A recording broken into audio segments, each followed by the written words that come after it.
قرية خان الجوز قرية كردية تتبع إداريا لمحافظة اللاذقية في جبل الكرد أو جبل الأكراد في منتصف المسافة تقريبا بين اللاذقية وجسر الشغور. تقع على طريق اللاذقية حلب. عدد بيوتها حوالي 50 بيتا، وعدد سكانها أكثر من 200 شخص، كلهم كرد لكنهم فقدوا لغتهم الكردية.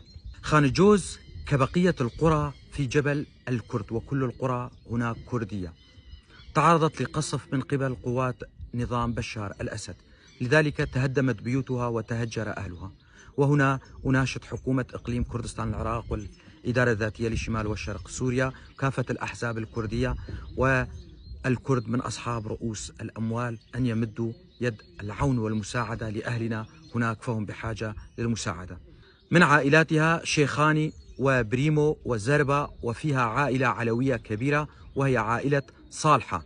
كان فيها خان قديم يستريح فيها المسافرون بخيولهم ودوابهم أثناء رحلتهم إلى حلب بين الساحل وحلب. لديهم مقاصف ومغاسل سيارات ومعامل لصناعة البلوك، ويشتهرون بزراعة أشجار الحمضيات. كان موقع القرية قديما عبارة عن خان فيه بازار يجتمع فيه من يريد أن يبيع أبقاره في المنطقة، وذلك كان في يوم الاثنين من كل أسبوع، واختفت هذه العادة في مطلع 2000. وصلتني هذه المعلومات من أحد أبناء المنطقة وأنا ألقيها بصوتي. أنا علي عبد الله كولو، محام من منطقة درباسية. أتمنى كما يتمنى كل الكرد الناطقين بالكردية أن يتعلم أهلنا في الجبل لغتهم الكردية، وأن يعلموها لأولادهم، وأن يسموا أولادهم بأسام كردية، فلغتنا الكردية كبقية اللغات هدية من الله، وعلينا أن نتعلمها.